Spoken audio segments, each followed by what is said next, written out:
Hey, folks, good morning to you. It's Phil, the miniature model maker, coming to you again with the another build. Yesterday, we got through the legs and gun arm of the Series 2 Model 6 full armor Gundam. So we got these parts done. And then we're going to be working on the other arm. The head's pretty much done. And we've got the backpack, the cannon mount, the body, and final assembly for all of this. Um, when I was taking this apart, I discovered that there were places where I damaged it, and due to the way this is built, specifically and especially the torso, um, the way these things go, because these are side pieces on the torso, and the way the cannon mounts and the arms and everything go, I decided that it was best to do some gluing and detail work while we are doing this rather than just the normal snap fit build like I typically do. So I don't have to take this apart again. Um, the the push fit was really snug, especially in the torso, and there was some damage and scuffing to the parts, and I don't want to have to deal with that potentially breaking. And some of these other things, these other parts are really delicate and are easily broken. Um, so we're gonna do a part two today. Hopefully, we'll get everything done. Where we're going through basic, basic repair, basic detailing, not a huge amount of it. Last night, I did do a bit of scribing off camera to get to bits that are will be hard to access once everything's actually put together. The future detail work stream slash videos will come later on, but yeah. So that's what we're gonna do to get started. So let's get on with it. Looking here. Oh, the head. We'll just put that here. So we got the arm set. Did scribing along here, a bit of work, and these are already glued. So we're just going to take the arm using the C clip. Thankfully, I did make that clip, and make sure we're in the correct orientation. The shoulder goes in there. This is the left arm, looking at it from the rear. So let's look at our piece here. We've got pretty much the same detail on either side. They're mirror of each other. So unlike, what was that, the EXS? Either the EXS or the, yeah, it was the EXS, where the front side had a lot more detail than the rear. You really can't tell which side is the front or back. So you got to look at your instructions and be like, okay, we've got the clip facing in this direction. So we're going to take our arm and push in there. And that's set. The shield is done. So we're going to take the peg holes, the pegs here, and push that in. Now the pegs on this are a good size. The shield fits pretty much flush with the arm, enough that there's really not a noticeable difference. And if any glue splooges through, uh, you'll it'll clear right up. So there's the arm built. Speaking of glue, where is the? There we are. All right. So the Tamiya, I've discovered the Tamiya extra thin cement is not formulated for ABS plastic. It's formulated for, I believe, a polystyrene, which ABS is a styrene based plastic, but the chemical structure of it is different. It's softer and is more susceptible to solvents. And when I was going through yesterday and I decided to glue the thrusters here on the Nightingale. I actually melted the pegs on this using the extra thin cement. Luckily, I was able to find an industrial grade or construction grade EBS glue locally. So there's a brand here in the U.S. of glue that makes plastic solve company called OT that makes plastic solvents typically used for home construction where you're doing plumbing and things. And I've used their products extensively in aquarium builds where I use hard PVC tubing um, to plumb the parts. It's especially useful in large tanks and using a very large filter that needs a high capacity. So having rigid piping for your plumbing on a tank like that is very very common practice. And Odie is a good brand from my experience. And there is a black EBS plastic which would come in a container roughly this size, roughly. So it's probably about 250 to 300 milliliters for 550 versus the clear Tamiya ABS so cement for substantially more. So when I go to the hardware store today to pick up new filters for my heating unit, woo, I'm going to pick some of that up, and we'll be using that in the future. We'll be testing it, and I'll test that on stream to see how it works out. But one thing I really like about, I think MadWorks sells it, and possibly other companies. They have a black dyed cyanoacrylate, which I think is a, a formulation that a lot of sound people use for their speakers and things to repair it. It's got black rubber in it, so it strengthens it even more, and just happens to dye it black, which shows where your glue is and where it's not. And I like that effect. It helps me know where it is. And so I'm kind of excited to try the black ABS cement and see if that helps helps out with gap filling and seams and everything like that. So we will give that a try when the time comes. So we got the arm, the head is already here. It's glued and sanded down a bit. Are there any other parts to be aware of? Anything? So on this, the back of the head is one piece with the peg, and the front, and then the crest. And there's a high likelihood of having a gap between the front and the back of the head. Uh, I couldn't really get in and sand down the peg. These parts are too small for that. So I did a fair amount of sanding and scraping and smoothing here to kind of fill that in.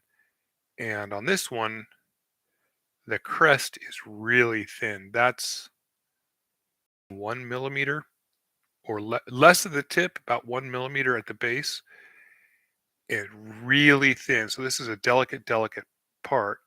And unfortunately, it connects to the sprue on one of the fins. So be really careful when removing it and gentle when you're smoothing it out and repairing it. That's that's a pain point, high risk of breakage or just going too far and removing so much plastic when you're trying to fix it that it breaks. So we're going to put that head aside. Now the next part is our backpack where I, our gun mounts, our cannon mounts to. So we've got our part here. And where is my sandpaper? Here it is. So I watched a video earlier. Oh, wait, I need to do one thing real quick. Let some people know that I'm on stream. So another YouTuber today, I talked about him before, but he did a really interesting video on the topic of dents and sink points in in full size kits and why they are and how you can fix them. And I can't type and talk at the same time. It's a miracle I can build a kit and talk at the same time. Okay. Um, then it happens in all models. You get a depression in the surface when there's some when there's something else up underneath that part, and it's just something to repair on these artifacts at this scale. Like, see, there's one here. It's is noticeable, and if you're looking for really smooth panels, well, you're going to have to fill that in somehow with something, or just sand it down. Luckily, on these artifacts, plain sanding is generally enough. But we're going to give, excuse me, my goodness gracious, give it a try. And now watching some of the really high end artifact builders and other gunpla builders, they'll do their basic gap filling, seam removal, etc., and then put a surfacer coat on it to fill in those depressions, sand that down smooth, and then put their primer on it. And that's, I think, at the scale of these artifacts, that's the best option, unless you have some really big dent or issue on the, maybe you've scraped it or something and need to use a filler. I found, just looking at these and based off experience with other models of this scale, other miniatures, you're really not going to see it, unless you've got it up close. Which brings up the topic of scribing and doing detail work and effort done to improve the surface of things. And at what point does the effort, the time spent, become too much? And that's purely up to the individual. Most of the time, if you're not going to be looking at these guys at this distance, at just a couple inches. Folks probably will because of the detail, and at that closeness, you'll be able to more easily see the surface imperfections. But if you've got them in a display case, then yeah, you're really not gonna see those tiny, tiny details and small surface imperfections. Um, which brings me to the point of the size of scribe to use when, and the idea of scribing these at all. Um, when looking at these, and after painting the Rick Diaz and all the other miniatures I've made over the years, the if all you were doing was putting shade a shader over the bare plastic without any primer or paint or anything, the point 0.1 millimeter and smaller details, the really, really fine details these things have, would show up just fine. You know, you've got this nice light plastic, and having the dark shader filling the details, the panel lines, etc., would would look good. You'd be able to see it from a decent distance. Uh, but if you are painting them like I intend to, plan to, the details on these are so small that a lot of them will get lost. Even if you, you know, if you're careful with your priming and painting and are able to get the panel liner into them, just the tiny, tiny size of them will get, they'll be so small you could barely see them from any reasonable distance. So, seeing people doing their full size gunpla using a point 0.1 or point 0.1 scribe on big lines and things, or when they're trying to emphasize the two different panels joining on a large scale like that, where you've got a big line, that shows up easily at distance because it's a larger piece. But on a really small size kit like this, that's going to get lost. So I've actually started using my point 0.2 on anything that I'm enhancing. So we're widening the panel line uh, in order to be able to make that out at distances greater than a couple inches away from your face. So that's, and I've found that works kind of well. And then using shading, and a lot of these kits, the parts on them do have really nice joins, angles between where uh, shade and panel liner will sit, and be effective. So you don't need to go through every single panel join or panel line. Starting out with just the stuff that's pre-molded is generally enough to get a good effect. Now, if you want to, like on here, this, if you can't really see it. Let's see if I put this down. Will that show up? No. See, even on camera, that's a perfect example of things that you can't even see. So if I bring this up, no.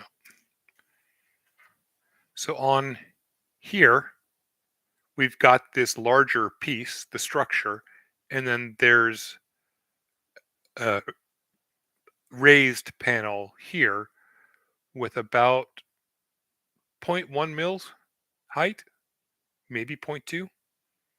It's about as thick as the tip of my pin set, which is very, very fine. And a uh, a shader will sit there depending on how thickly you prime and paint everything. And if you're careful and do maybe multiple thin coats, it would still, the detail would still be there for the shade to go into. So maybe I wouldn't do a panel line scribe there. But to make sure, definitely, it would definitely be worth outlining that to get to at least make a place for shade to rest.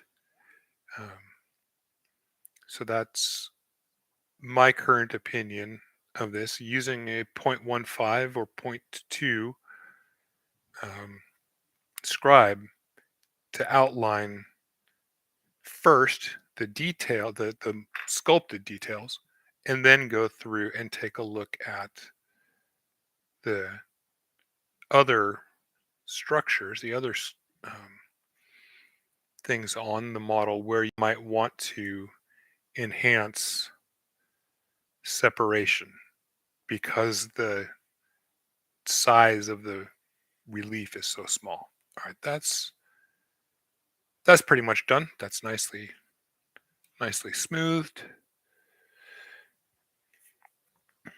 And I see somebody in here. I know who you are. Hey, Chris. Thanks for stopping by. Hopefully, our friend down at Dad Life Gunpla will see that I'm live and come join us. We can get a chat party going on. And don't forget to like the stream, leave a comment.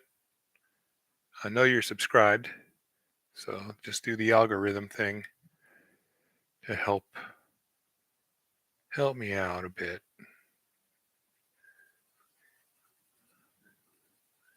I feel like such a shill asking people to do that. Okay, so here on this part is that it's either 12 or 13. It's part 12. You can tell by the empty part there. There are depressions, the sinkholes, if you want to call them that, in the middle of these panels because there are things sculpted on the inside here. So, sanding, as I sand it, I can see right here in the middle of that panel, and right here in the middle of that one, a bit of a depression. Unfortunately, this thing is another tiny little 0.15 mil height, very thin. So if I sanded all that, it might actually go away. So we're not going to go too far. We just sanded enough to take out some of the worst of the depression, the edges, get the edges of that smoothed out a bit. And that's what I'm doing here. The no surface of a an injection molded plastic kit is going to be perfect. There are always going to be slight imperfections in it um, due to the way injection molding works. And on these, like I may have mentioned this yesterday, on these artifacts, those tiny imperfections, things that would hardly be noticeable at the scale of a larger kit, do become noticeable here. So that's where the sanding comes in. Give me an idea where that is and just even even things out a little bit. Oh my goodness gracious.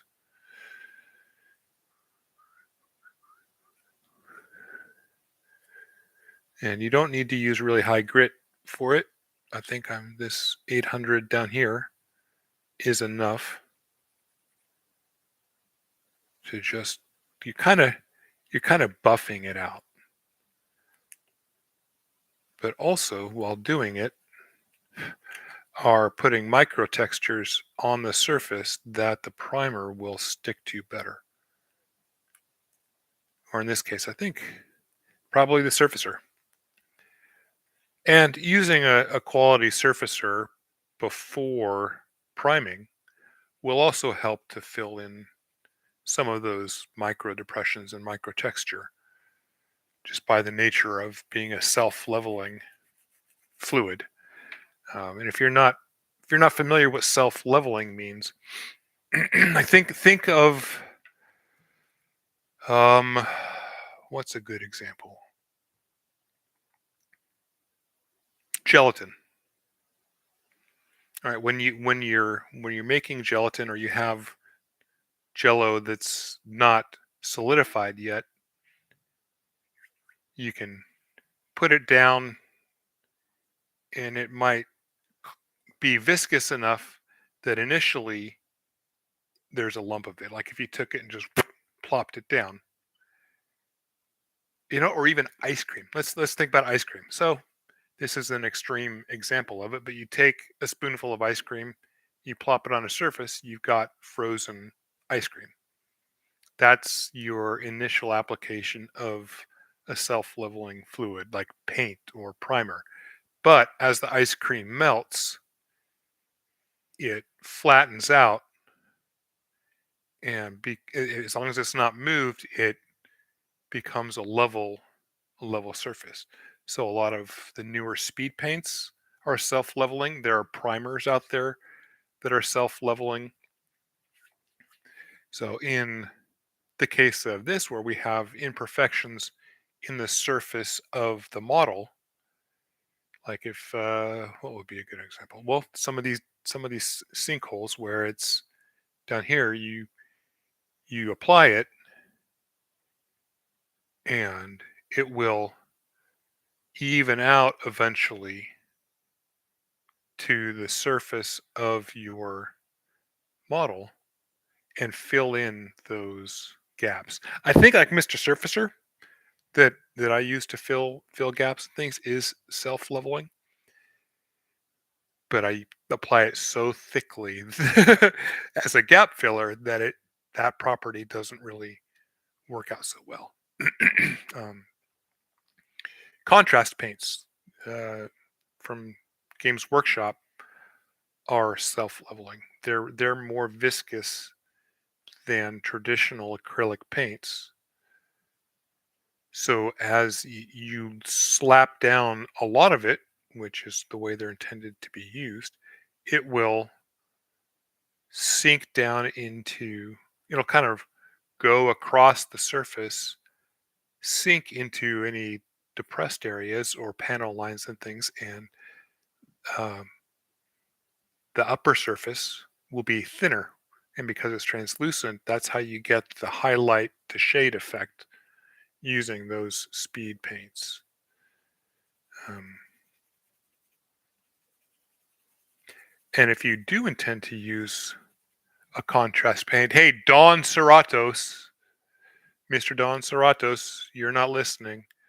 But if you intend to use a speed paint on one of these artifacts, you better be willing to take the time to fix these surface imperfections or you're going to get splotching. Um, Don Cerratos, again, I mentioned him before. He's a very talented miniature painter. His daughter is an extremely talented gunpla builder. I talked about her yesterday. But they're doing a little thing between the two of them, a artifact paint off, and he hasn't. I don't think Don's done gunpla in 10 years or more,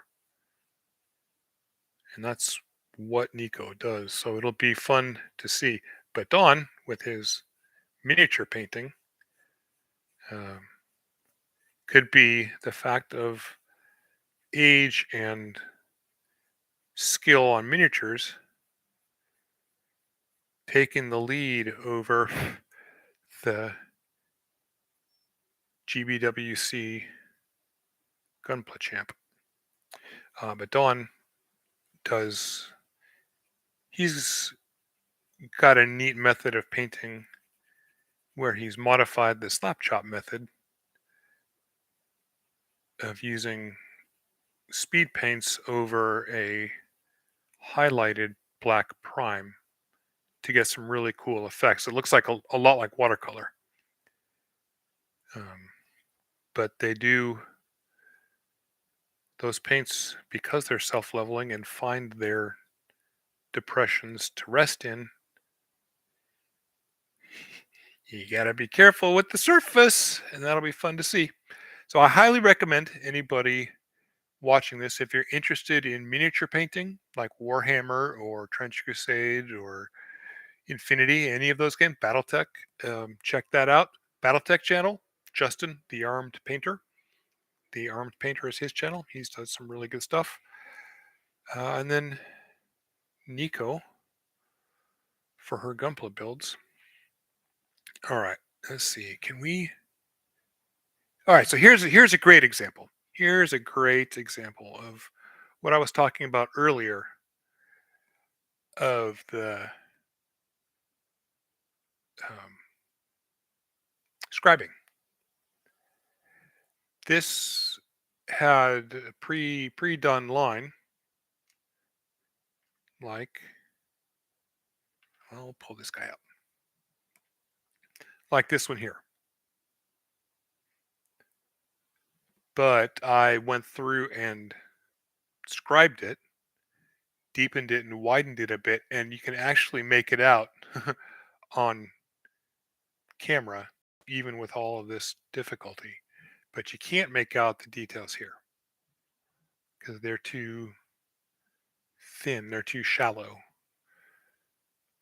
This one's nice and deep, so I don't have to worry about accidentally hitting it with my primer too hard. Or if I want to get fancy and use a black primer first, sand that down, and then go over it with a gray primer or a different color primer. That's not a worry, because this is a nice deep depression, nice deep panel line. That'll hold all that. It'll still be there once I've primed and painted.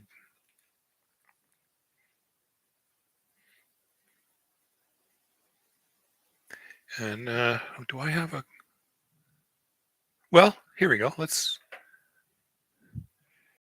take the other thing out. I know this is heresy in some regards, even more than the heretic Astartes, the Chaos Space Marine thing. But this is a GW kit. For those of you who don't know, he's used for Warhammer 40,000. And looking at the edges here, they're really robust. The depressions here are robust too. So GW aren't great at making detail kits in the same way that these artifacts are detail kits, but they excel at designing models for painting. So the relief and width and depth of their details generally is large enough that it can stand a heavy priming and painting and still get shader down in there to show that in, which is something that we have to do to enhance our artifacts so we can see the details feet away, because these guys are intended to be viewed on the game table, which generally the 3-foot rule or more, to show their detail and read well on the table from farther away while you're playing your game. Again here, they didn't need to be this thick. They didn't need to make these so big, and they overdid it, knowing that these are going to be pretty heavily painted, and that in some portion they'll be filled in. The artifacts were not designed for that. They were designed to be just a simple buy it, build it, put it on your shelf type thing, and even not paint it at all. They were still designed or intended to be viewed as this orange, which shows the detail nicely. It's a relatively bright surface, and the shadows that go into the depressions show well without any sort of shader or enhancing at all. What's this?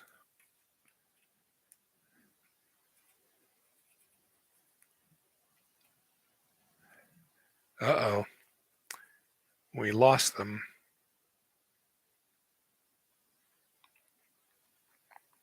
We are back to talking to ourselves. But I'm kind of running out of topics to discuss, and tips and tricks to give, and hints to use to help um, painting. Let's see here. Well, we can go back to priming. Um, so that guess I'm learning more as I learn more about the gunpla hobby. I'm learning that there are companies that make multicolored or multiple colors of primer. I know Citadel, which Games Workshop makes their quote unquote primer. Their rattle can things, their blacks, their blues, their whites, yellows, etc., which really is just a heavy base coat, not a specific primer. Wraithbone, a Baden black, whatever the blueberry color is. Um, those are spray cans used to undercoat, which they specifically use the term undercoat and not primer, because it's formulated to be a durable paint and stick to the plastic well, because it as a base coat or undercoat, but they don't bond to the plastic in a way that a primer does, from my understanding. Um, so priming, especially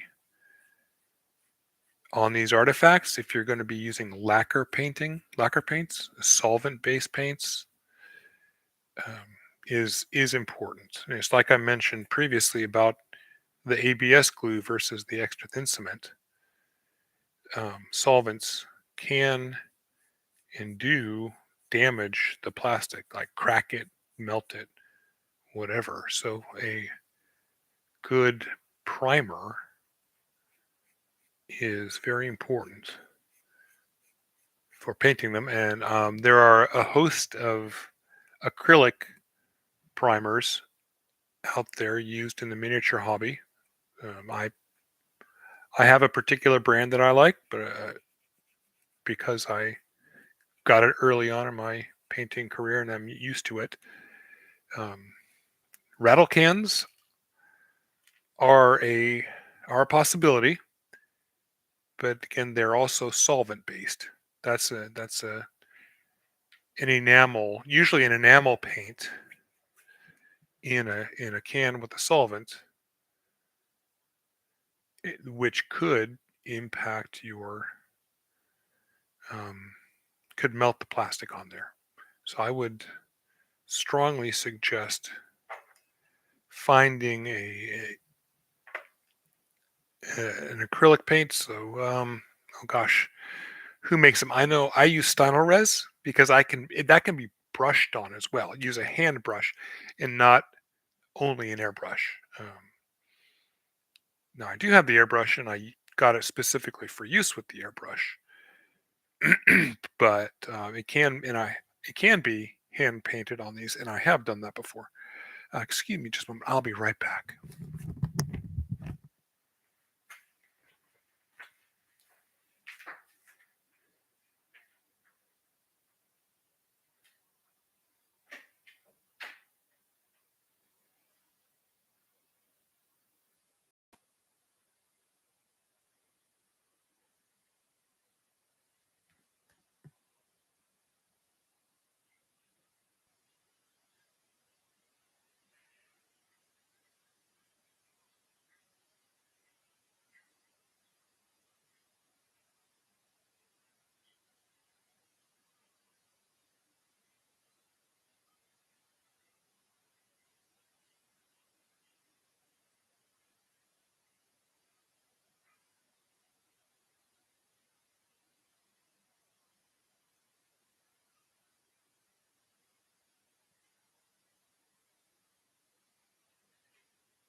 All right, I found myself some throat spray. Let's see if that helps at all. All right, now let's look at these. Look at these parts. Oh gosh, I am very hesitant to do any work on these.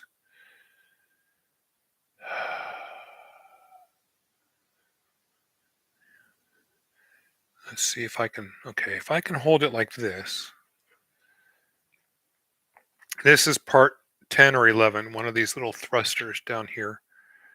I may be able to do a little bit of fixing because these are pretty badly molded.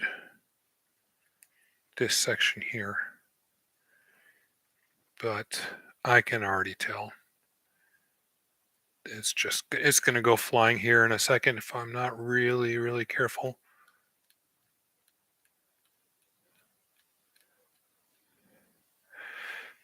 Okay, that's something that's going to have to be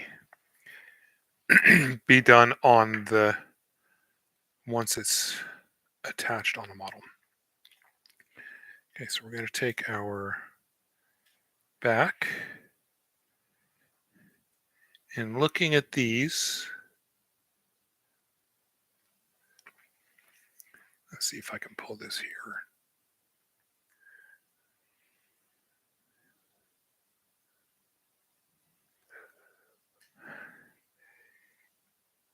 So the peg is at a sharp angle. It's like a 5-degree angle relative to this edge. And the peg hole goes here. It's a relatively flat surface and then a sharp angle. So my guess is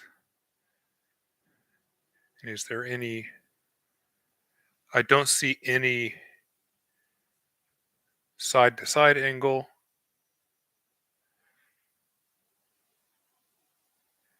And aside from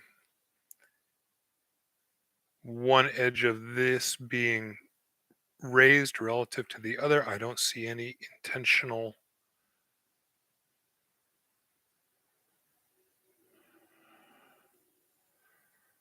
Well, let's look at the other one.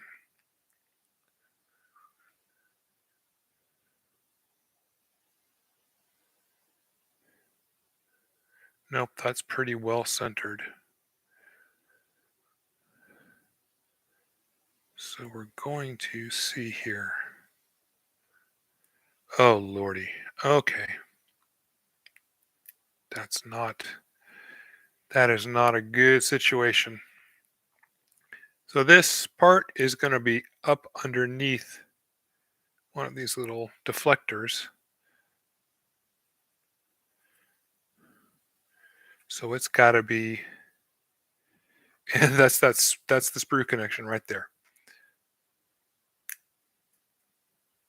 And now it's gone. Like just gone. I don't even know where it went.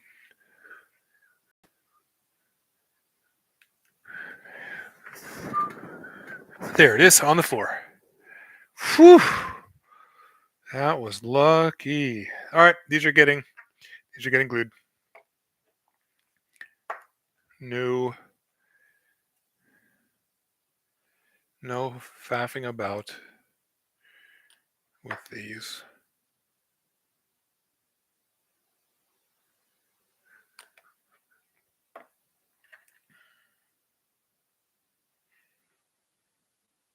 No taking chances.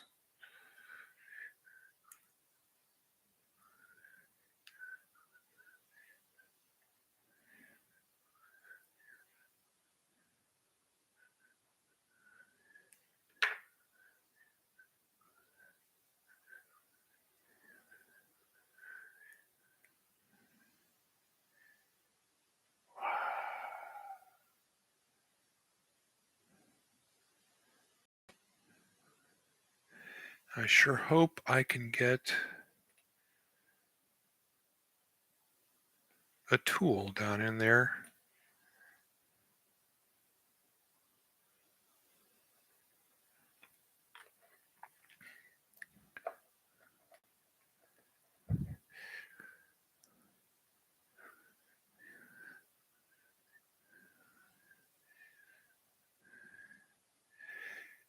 Okay, there we are.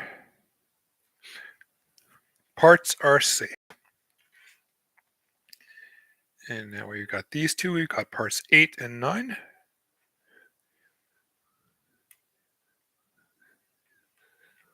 Oh, come on.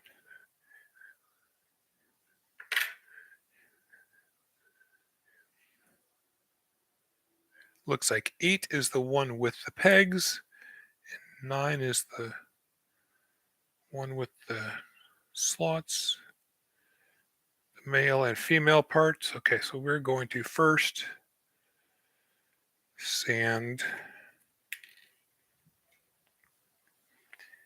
this down.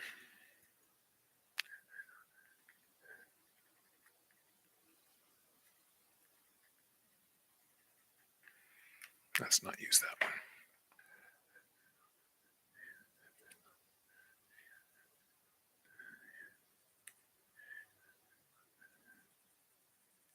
Just to make sure that this is a really nice flush fit. And take the 600 grit, 800 grit. Give it a quick pass.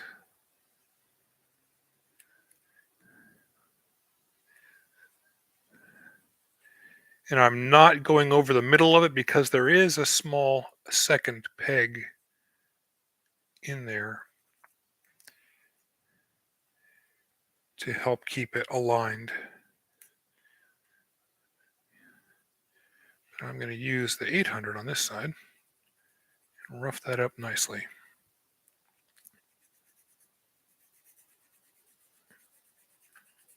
And I'm going in multiple directions. Here we go. All right. And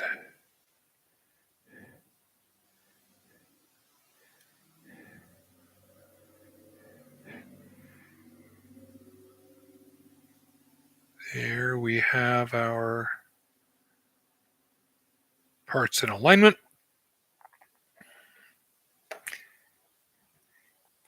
Keep our glue away from the other parts.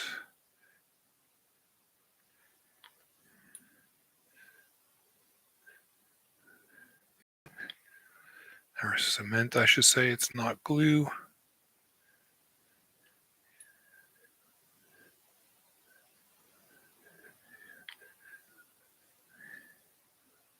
All right. All right. Got a nice flat surface here, so we'll put a good bunch there. And push.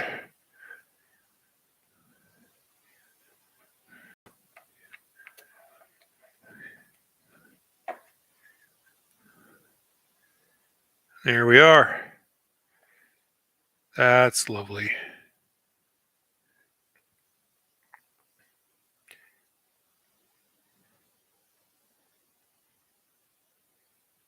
And then we can take our scribe. Now that since I did these edges, and we've got the piece glued in, we can go ahead, take my scribe,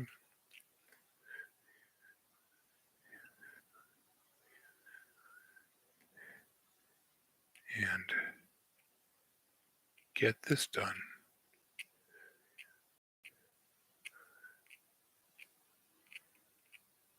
And keep in mind, I'm intentionally doing this very deep, because even though I like to thin my paints and do multiple thin coats,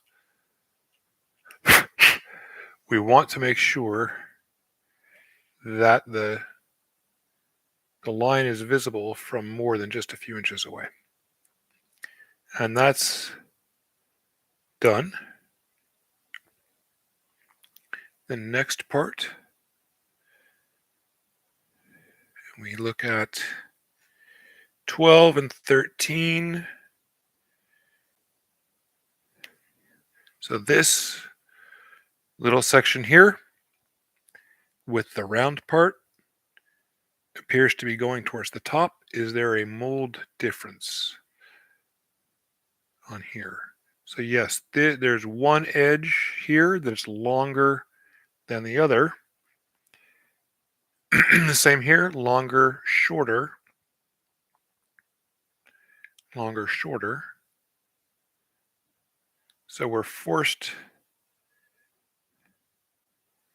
to put it in one direction.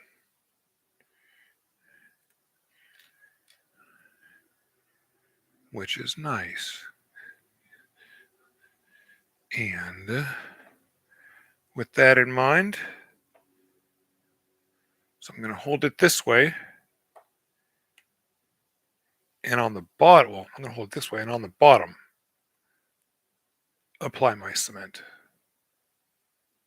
That way, if there's any issue, it's not immediately visible on the upper surface where we're going to actually be looking at things.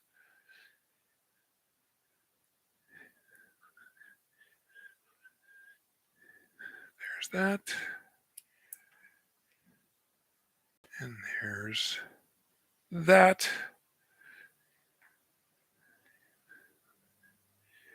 Now we're squeezing them together. And it's beautiful.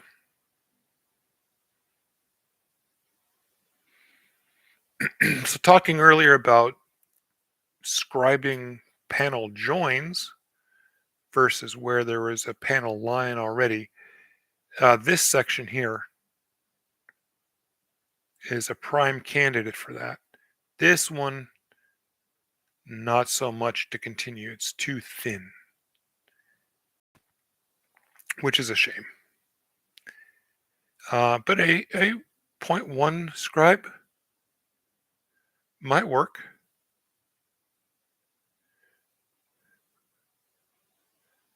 Something to consider.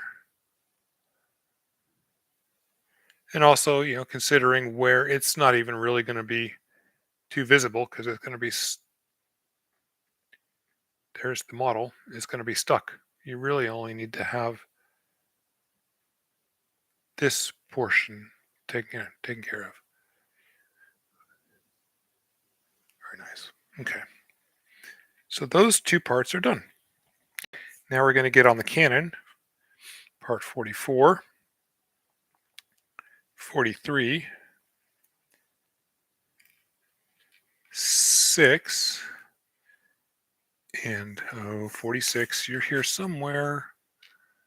I know you are. Hope I didn't accidentally knock you off anywhere.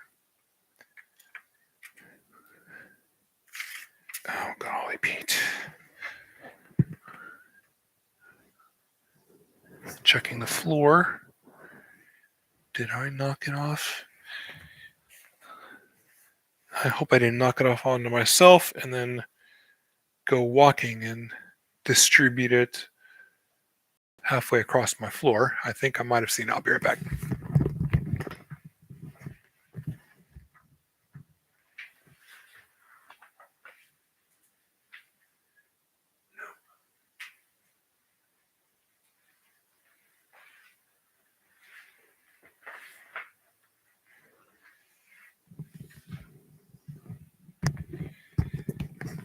Well, great.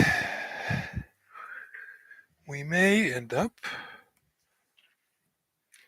in a bit of a pickle here. Oh, there it is. See, having stickers on there makes it hard to see these things. Okay, so we have all our parts. Phew. And we're going to put this on the instructions.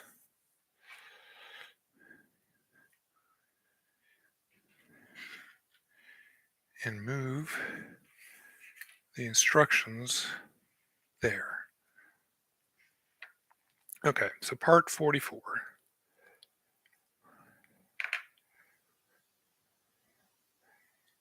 A couple little seam lines. Nothing too outrageous. And some mold lines.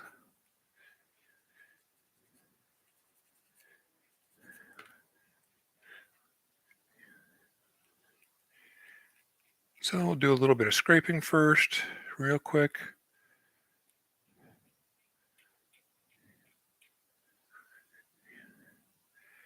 Now I've noticed on this kit, at least, most of the mold lines are less mold lines and more inconsistency in molding. Like where one portion of it looks like it might be a mold line, but actually one section of it's slightly misaligned. However, on this piece, these are just lovely standard mold lines. Nothing serious to worry about, which is great because sandpaper handles that really well.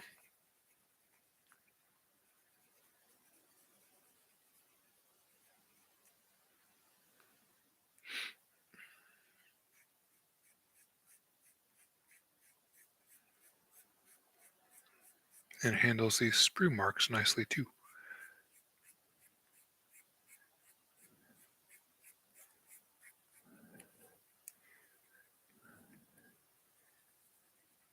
All right, there's that. There's that. Kind of polish it off a bit.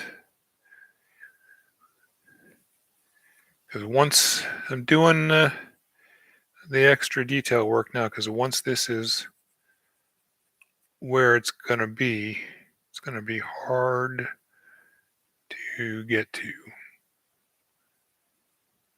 So I will likely not do the full assembly. Hey, I see somebody's back. Are you a new visitor, new watcher? Or are you one of my regulars? Please type in chat and let me know. There they went.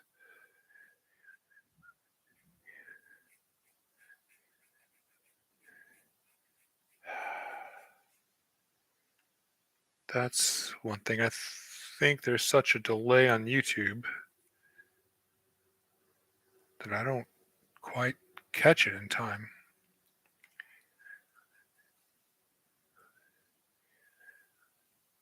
Okay, now, so here, this looks like a mold line, but it's not. is actually a continuation of this upper part. However, it is so minute. Holy cow. That on a bigger kit, this would be prime territory for doing some custom scribing. But I'm going to say no to that on this one and just take a bit of time to kind of smooth this out a bit. Yeah, there's a lot of texture on this part, which is not a great thing.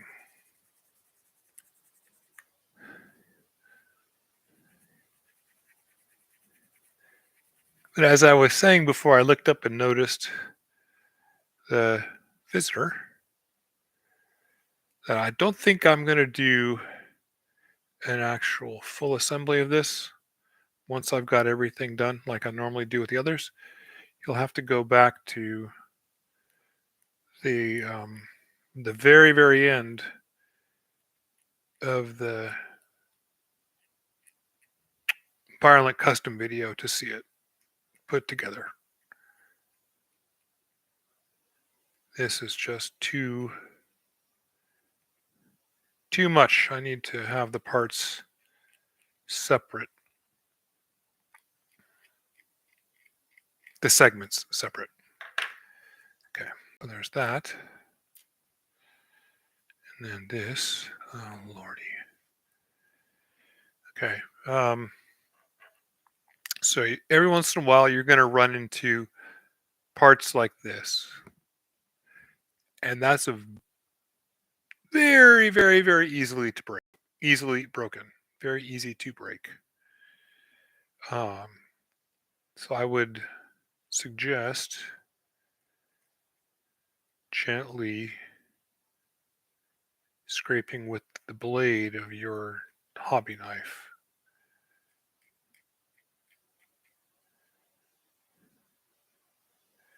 And it looks like it's going to connect here, which could make it a little bit sturdier, but it'll also reduce your access. So gently, gently, gently, steady as she goes, very carefully. Do your removing. If you're brave enough and once it's actually glued together, you think you can get a thin sanding stick or something in there to clean this off, go right ahead.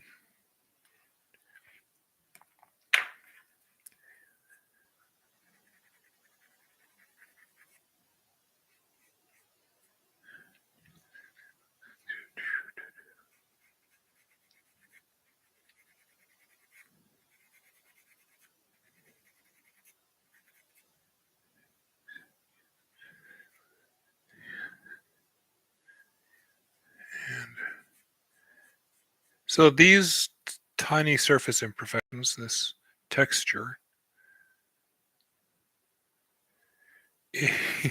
it's enough that I would be concerned about using a surface or a primer to actually fill that in and then also prime on top of it. That's golly.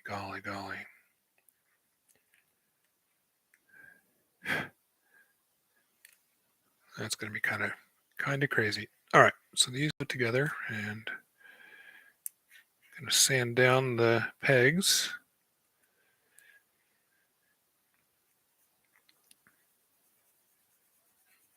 And you'll notice that when I sand, I do my best to have a finger or something up underneath it to support.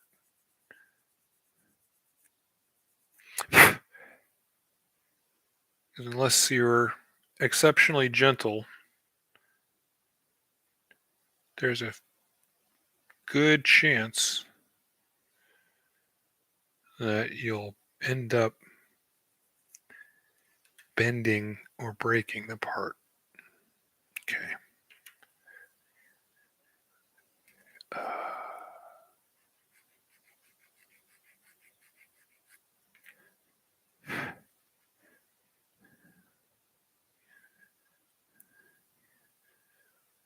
Is this correct?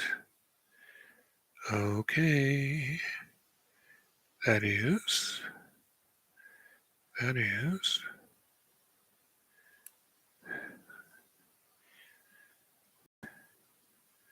Okay. So this and this come together like that to form a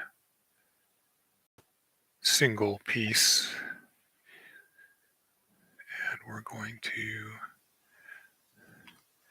put our heaviest glue on these big open panels where it's easy to get sanding stuff in.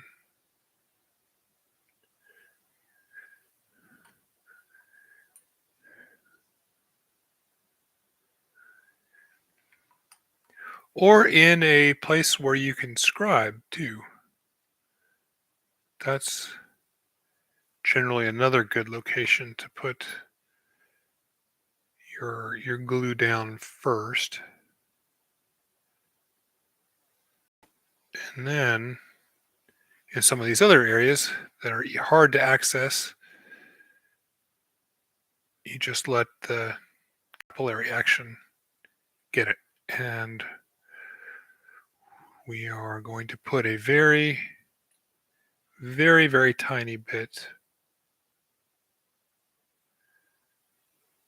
right here between those parts.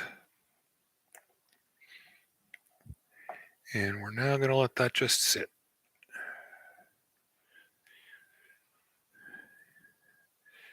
So there's a small relief detail part here, but I'm not gonna chance breaking the part to increase a little bit of detail somewhere. So that is there.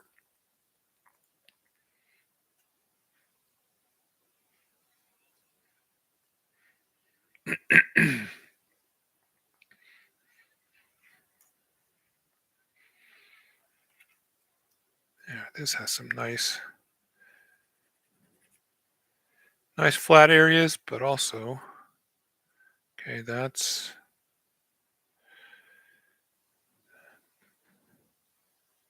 so this is the right side of the mech, and this sits down here over the leg.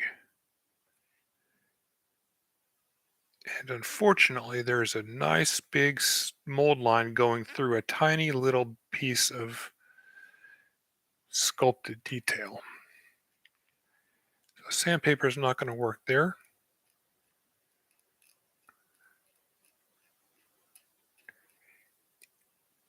And again, hey, it's empty, which leaves us with a sink, an uneven surface.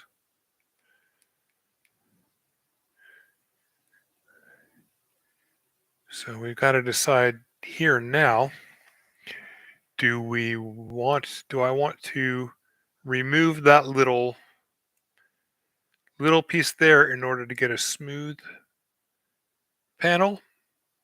Or do I want to try smoothing everything else out and keep that little bitty tiny, not divot, but bump in their detail? And I'll think about that while I be right back.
All right, so I've made my decision. Having a smooth, flat surface here on this hip piece is more important than the amount of time and effort it'll take to try and get around this little bit of raised detail.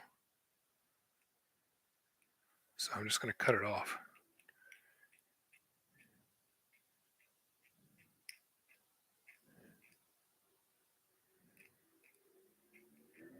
Much better. And we'll do that on the other side. We just have to remember to do that on the other hip too.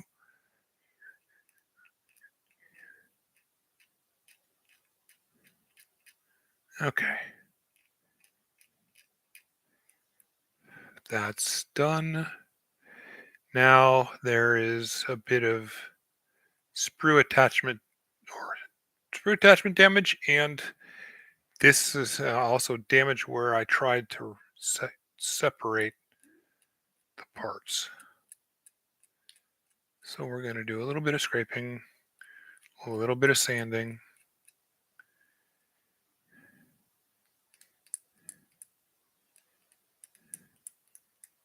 and everything will turn out okay. And even a little bit of scribing.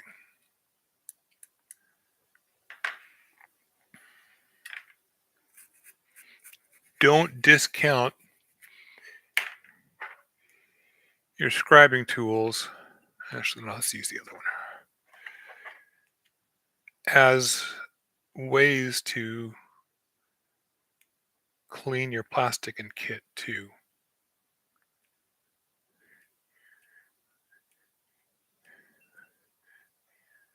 Because they're meant to scrape plastic, right?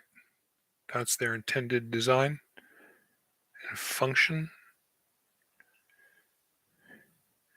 So here,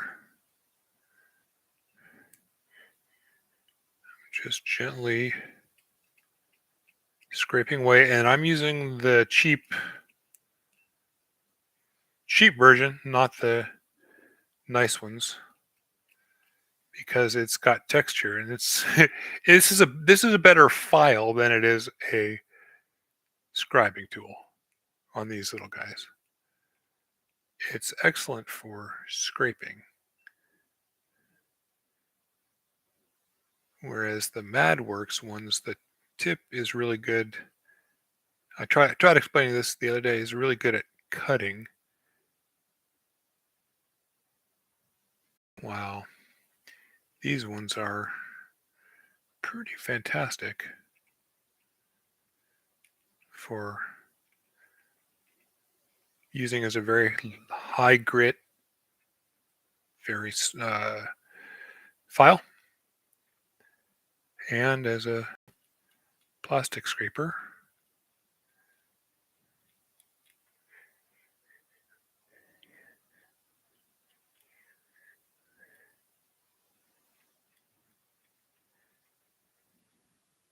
So in some cases, they're better than my hobby knives. And I need to remember to use them as such. Use the right tool for the job.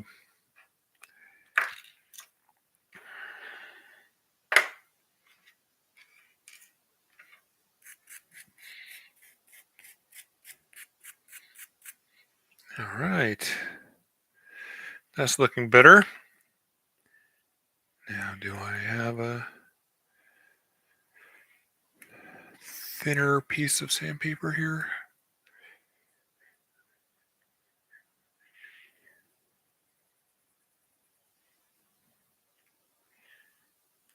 Yes, I do. But you've been your foam's getting broken down.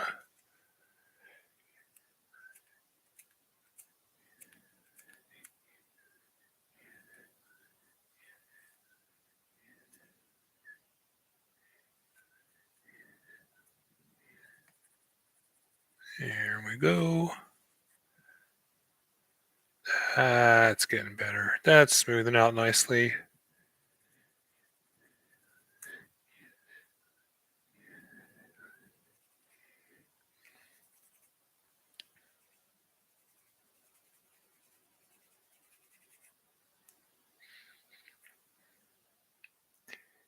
Yes, that works well. And now we'll take the good scribe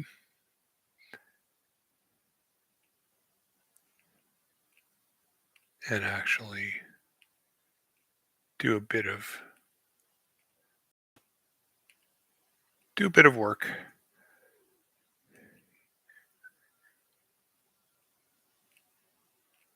to get some visual part separation. There we are.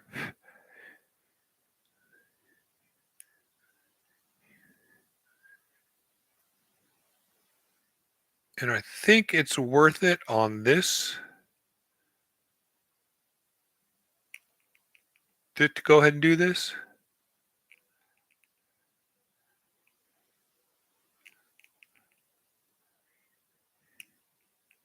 Because that's a big cannon mount.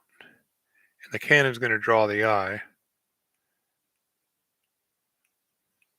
So taking a little bit of time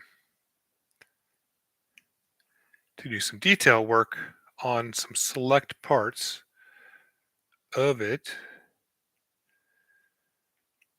will help with that.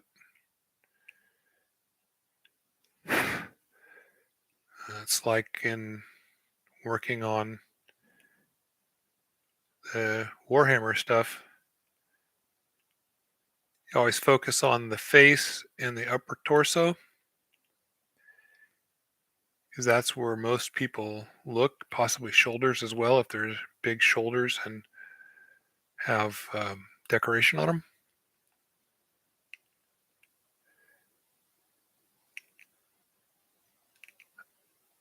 There we are. Look at that. It's going to be. That's going to work out nicely.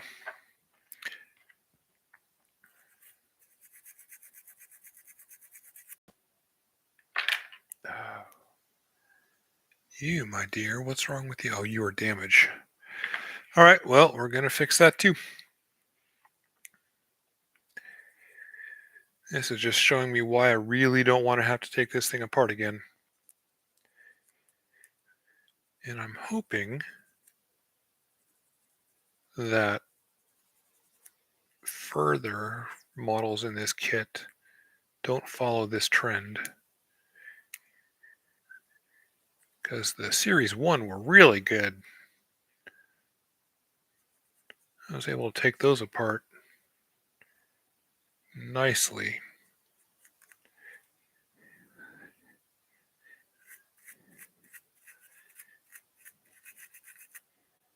Okay.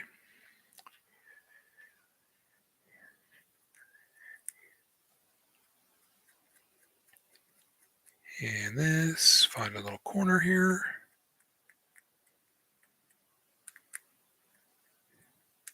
There we are. Just like that, a happy little sandpaper living in a happy little corner. Okay. But there was a bit of damage to that.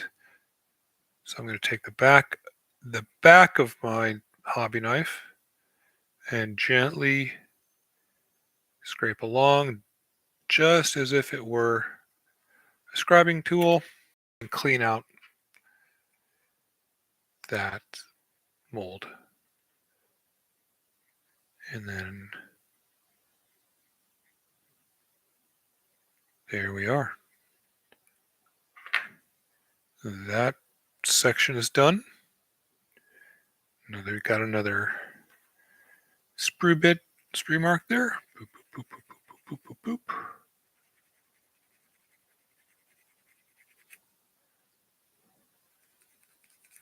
Okay. Easy is.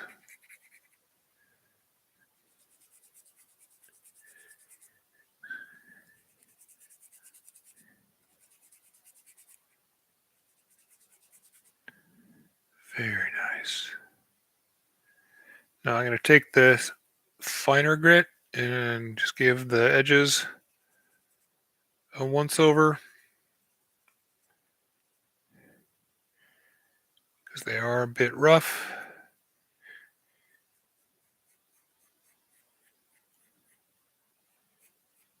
Another sprue point. Done. Now what are you? You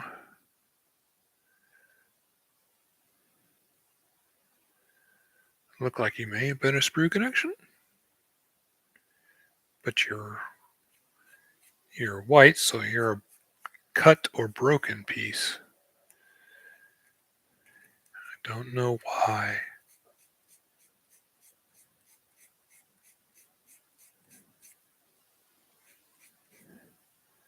So we're going to even you out.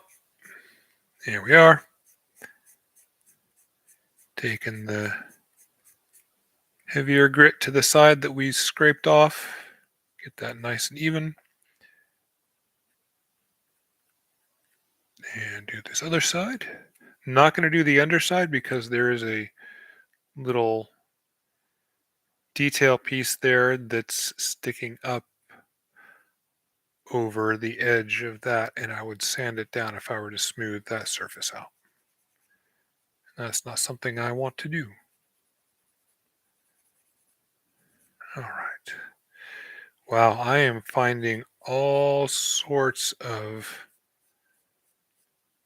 surface inconsistencies on this part doing that. Again, look at it here. There are 1, 2, 3, 4, 5 sockets, and then a bunch of interior structural design and holes and things where they try to save a little tiny bit of plastic here and there, which no doubt adds up substantially over time. So there's a lot of sink bits here. Makes me wish I had another one of these where I could put it together without doing this surface work, just to show the difference.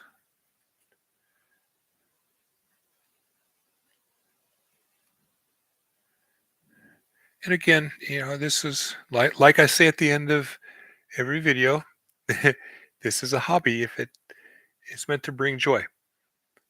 If this level of attention and detail is not something that brings you joy, don't do it. That's why I say that. We all have our reasons for doing this. We all have different parts of the assembly and build process that bring us more joy than others. And if you really don't care about potential surface problems, like I do, it's your model. Do what you want with it. Do what brings you joy, and don't do what doesn't. Because in the end, I want you to be happy doing your kits. I really do. I'm one of those bleeding heart teacher people who honestly wants people to be happy doing what they're doing and wants them to find joy in life. Because there was a point in my life where I thought I was going to die. I didn't know if a surgery I had to go through would be successful or not. And if it wasn't, I would die from an illness. And we didn't know until we cut my chest open. So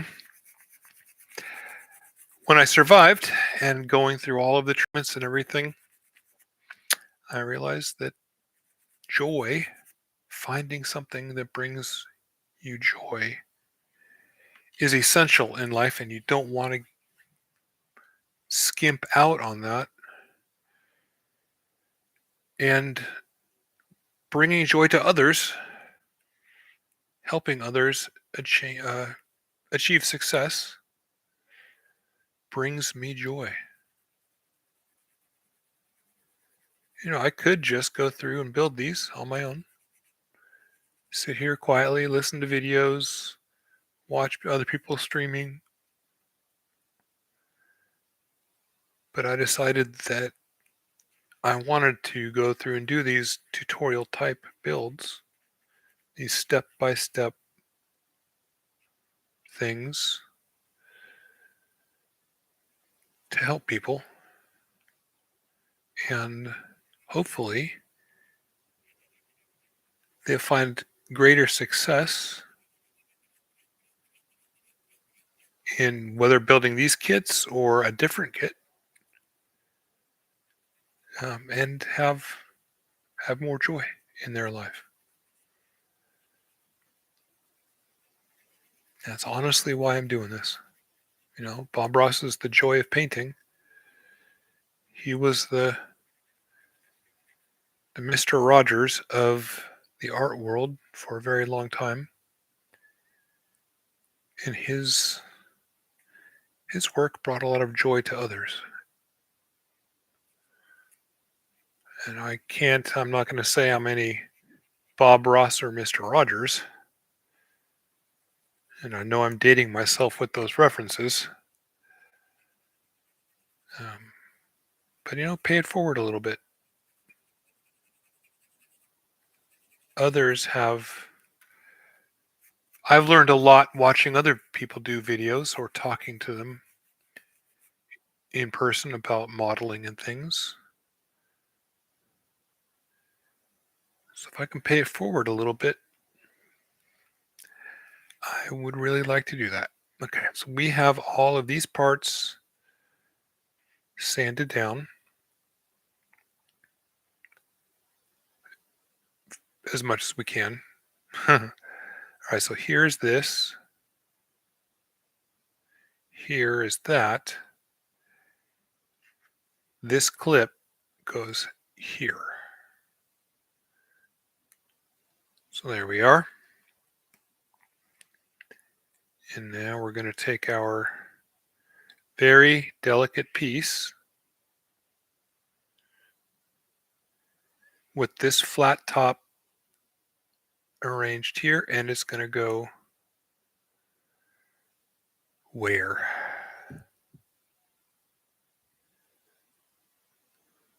Here.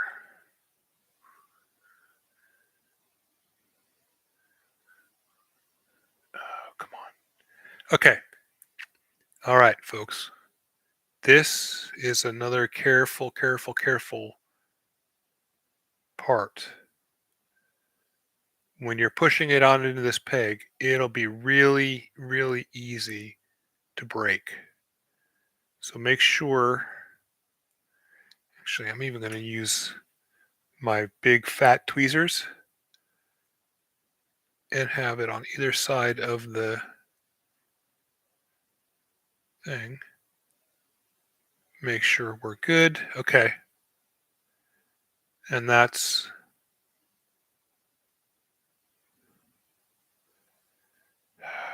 about as good as we're going to get. And this can move. So I'm not going to glue up here, but I am going to glue down here. And I'm even going to be crazy.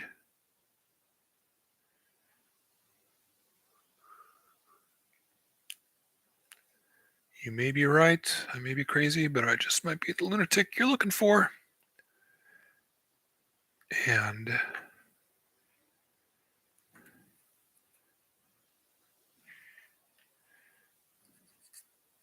sand these down just a little bit. So I forgot to do that.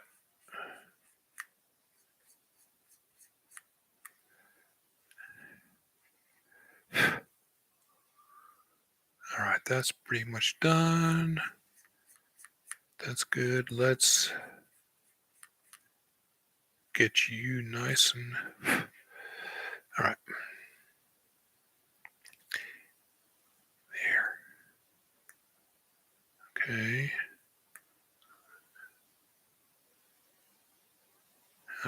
right. We'll give that a little bit more.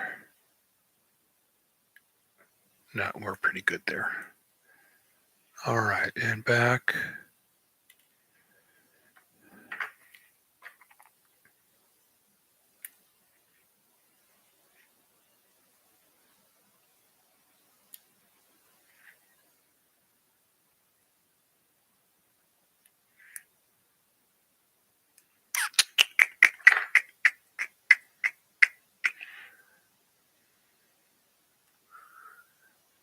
Okay, there.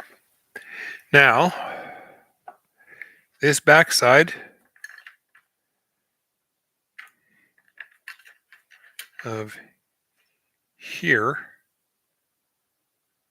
and here are going to get glue. But that's the only part of it that I'm going to glue. Just this lower portion.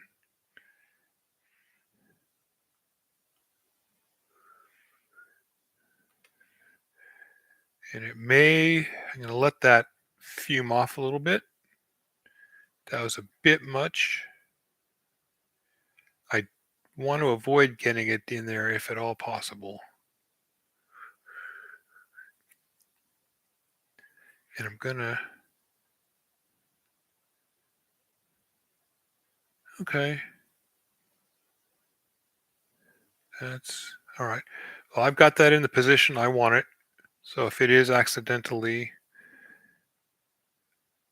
permanently done there, so be it. All right, and there's another point down in here that I could put a little bit of glue just to reinforce the connection. But there's going to be a peg going through there. So that part is finished. Now, boy, oh boy, oh boy, we're almost done.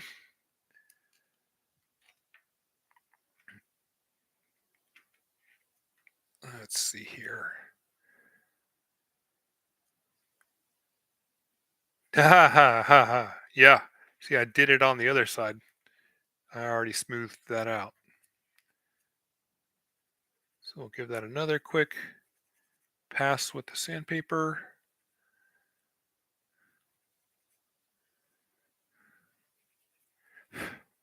Grab our scribe. Because we did it over here, we're going to give this piece some more detail real quick. Something to be cognizant of is mirroring details. If you do something on the same piece on one side, make sure to do it on the other so it doesn't look strange or off kilter.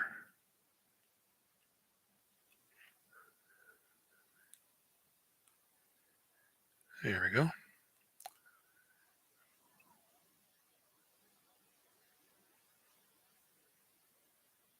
And the great thing about these little guys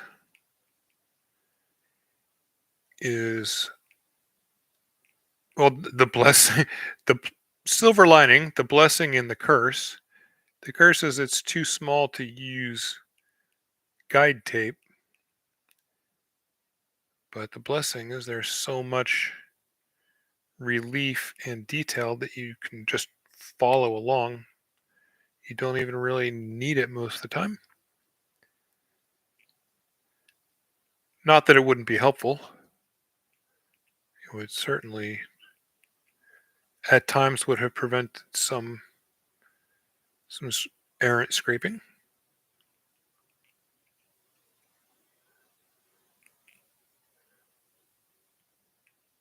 But as long as you're careful and aren't applying too much pressure, it's generally okay. You can just follow along.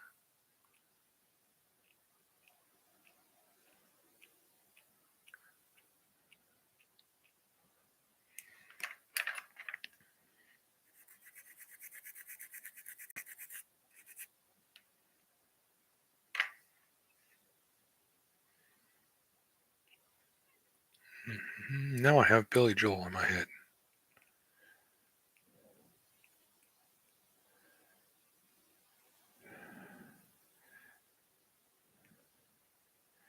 So I was visiting my family a couple weekends ago, and Sting and Billy Joel are going to be doing a concert where they live. I was so jealous. Oh, that's a lifetime achievement concert right there. Two of my favorite musicians in concert together, but the tickets were like $600 or $700, which is a way too much, way too much for me. I'll look and see if they even make CDs anymore. If there's a CD of the concert, so I'd definitely buy that.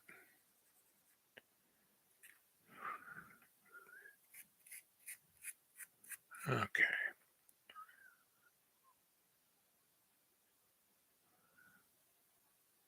Do I need to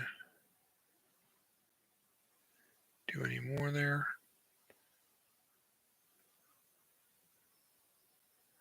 Now, when you're scribing, be careful um, on these little guys.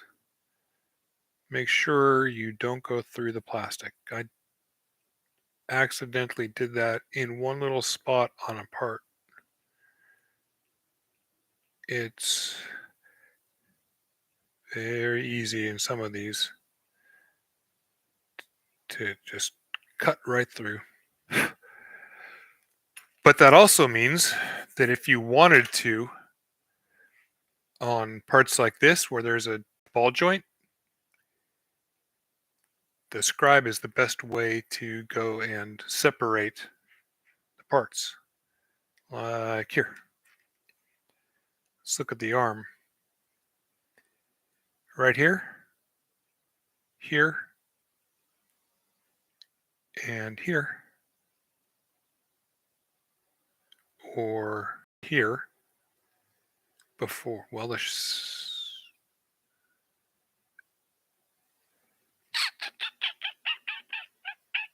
I would probably, yeah, I'd probably do it here around this joint.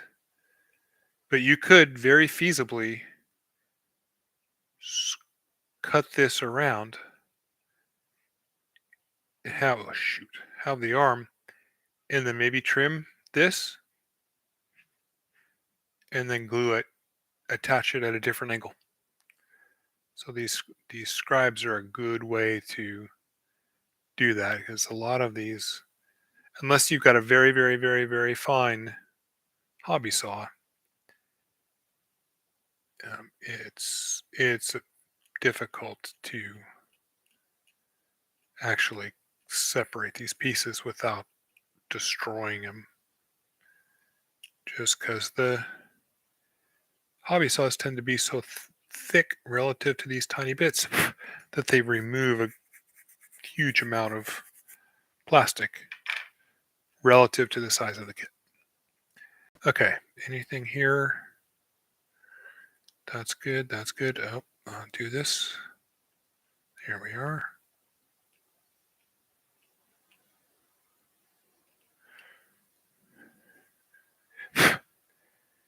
Good.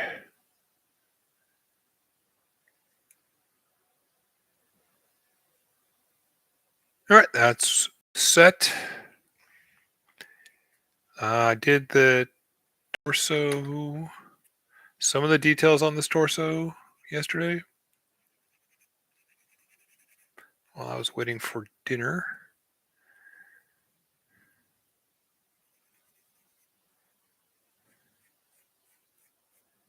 All right, and just a gentle pass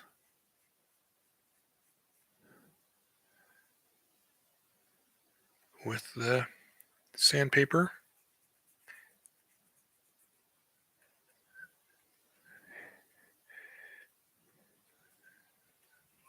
What's going on here?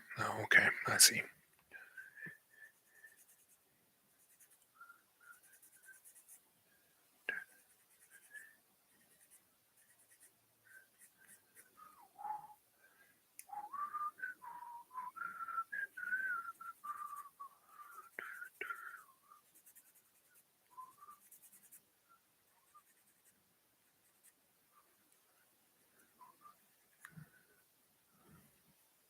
Nope. Okay. So, well, I was talking earlier about on gaming miniatures, the Warhammer stuff, spending the majority of your time on the head, the chest, the shoulders. Well, on this guy, went through and etched out almost all of these panels. So, with the exception of some of these lower parts, they've been they've had their lines either enhanced or new ones done. And I need to go ahead and do a couple more lines real quick while I've got it. And notice I'm going really slow. I'm barely pressing because I'm following a tiny little line. It wouldn't show up on the camera. There are two parts, and one is just very slightly higher than the other. And that's how they're separating their panels, their parts. But an errant twitch or accidentally too much pressure and causing the blade to skip would send it off into the wilderness and damage these nice flat panels. So I'm just going carefully, slowly. I'm really just moving the scribe and letting the tiniest amount of pressure scrape off some of this stuff, and the relief detail between these two parts be the guide.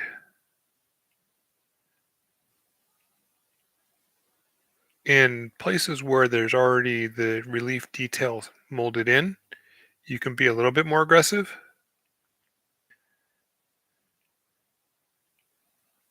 but not in places where you're just following an existing, let's call it topographical relief detail, unsculpted, unmolded depression detail. Here we go. All right, that's good. Now I can go ahead and get a little bit more aggressive with it. Still not going very far, very hard.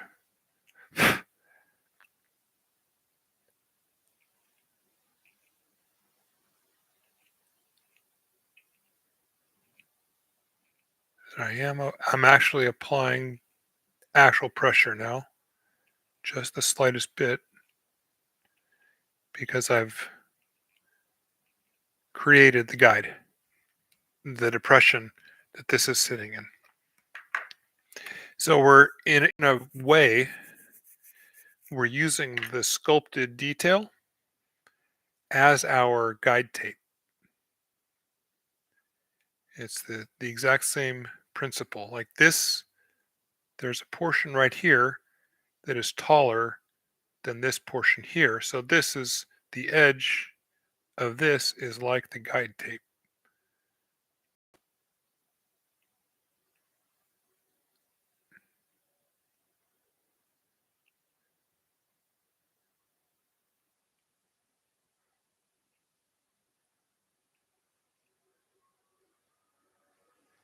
So I'm actually applying more pressure downward towards the point where the tool is contacting the raised plate that I'm applying downward towards the surface I'm scribing.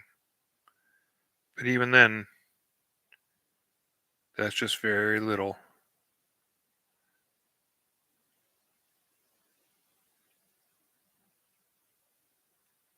And I'm still just going in the same direction because it's easier to see, for one, and I'm removing so little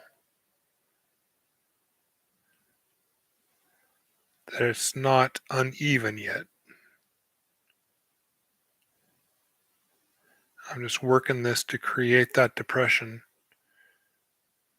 where I can get a little bit more aggressive with it. All right, now we're going to switch to directions.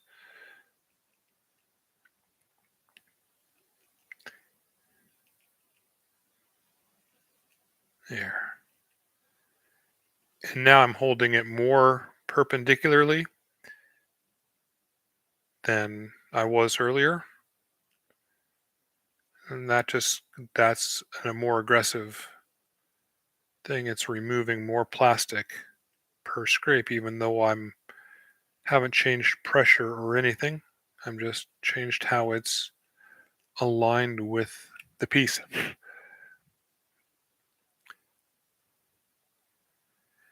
Now we're going to go back.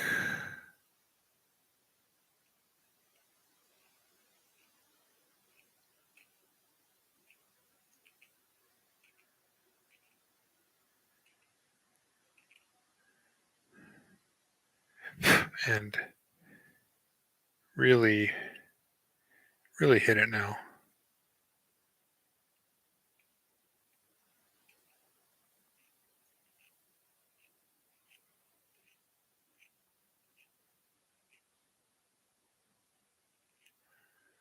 And I'm checking the edge of the part just to see how far I've cut down into it. And we are good. We don't want to go any further than that. Okay.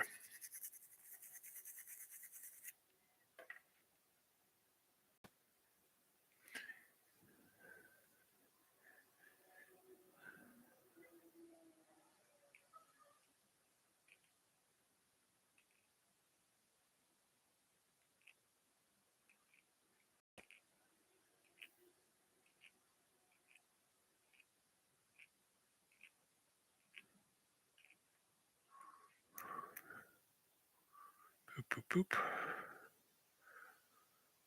Here we are. Good. All right. And just do one little test pass. There we go. That does need a little bit more.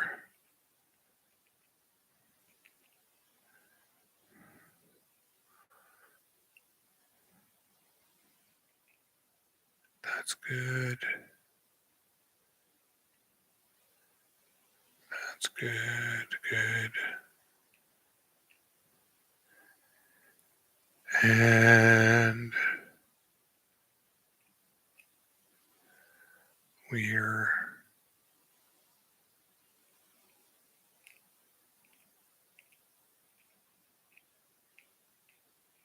set, I think. I think we're about done. Oh boy. Okay. I don't need to do those.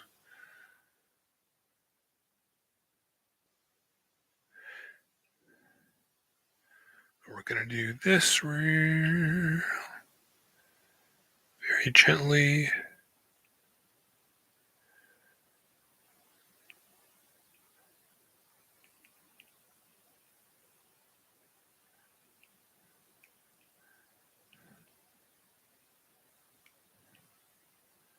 Yeah, I rushed that one a little bit. Got a slightly aggressive and jumped over the edge. Thankfully, there wasn't much pressure. So nothing that a slight touch with the sandpaper won't fix.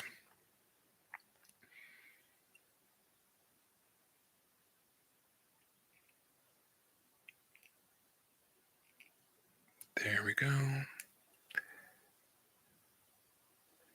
That was there. Okay. Again, do on both sides.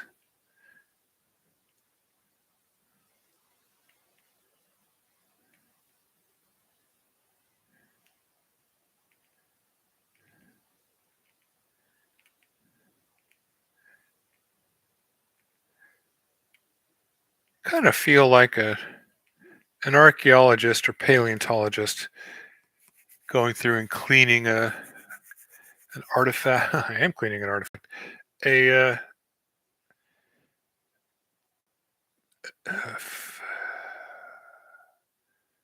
find,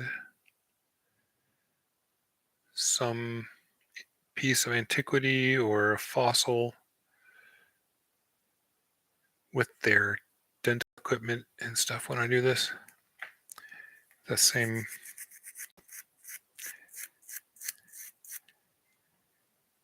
level of care and detail to not damage the piece.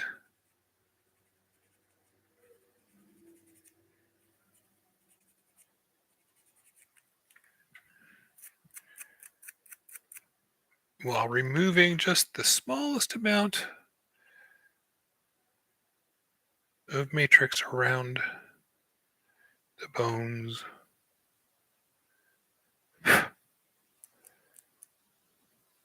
There we are. Maybe I should look into doing that. Be a paleontological or archaeological technician. Just scraping away at things for the rest of my life. There we go. That's it. That's done. So now we need to do some thinking here.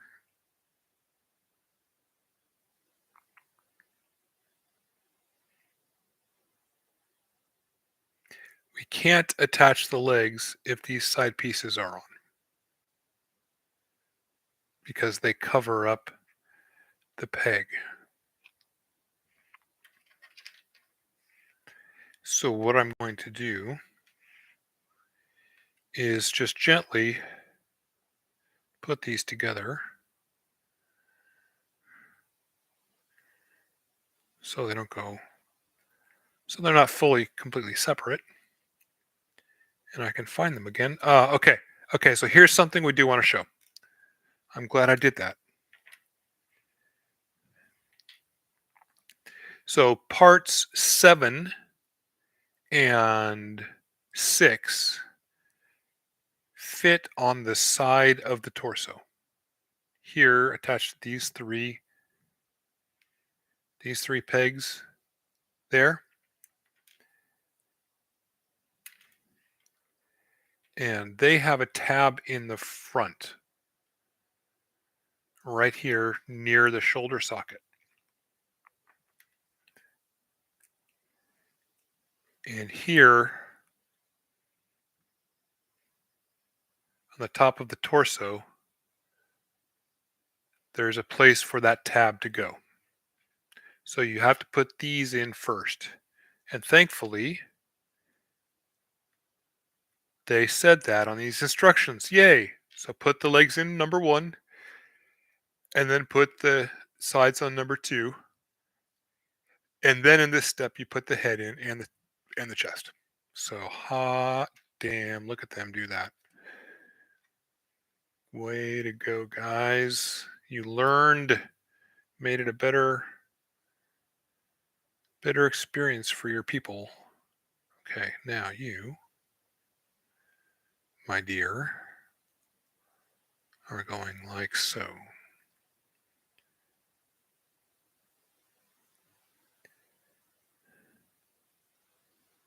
All right, I can get you removed. All right, and we're then going to put the head in the socket.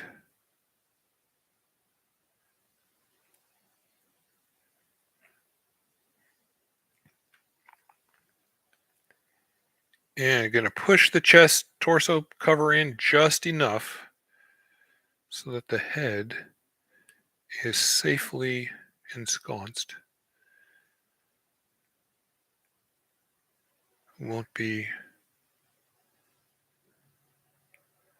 Oh, well, that's no cool. Never mind then.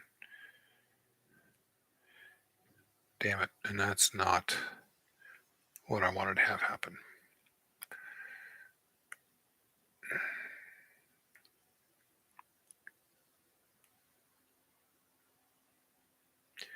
Thankfully, I've got my natural part separators here. Okay. So that's as far as we're going to make as far progress on the full Armor Gundam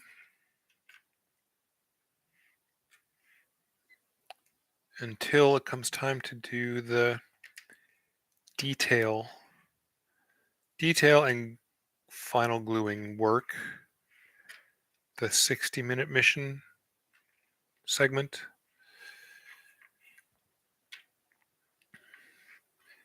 So there we are. Oh, that was 2 hours today. Wow. I have been Phil, the miniature model maker. Today we did the second part of our uh, Gundam Artifact Phase 2 model number 6, full armor Gundam assembly. Things a little bit differently this time. We did some gluing, we did some body work, we did some detailing. But now it's time to put it away into a container and hold off on it until we can do the actual scribe and sand and fill and all that gap filling, all that crazy level of detail work that will come after all of the basic build assemblies and tutorials have been done. But thank you very much for watching. Those of you who stopped by, if you come back and watch again, thank you so much. For you new people, I really appreciate you making it this far into the video. I hope you've enjoyed it. I hope you've learned something, and I hope it's brought you some joy. And again, this is a hobby. If it doesn't bring joy, don't do it. Be good to yourselves. Bye-bye.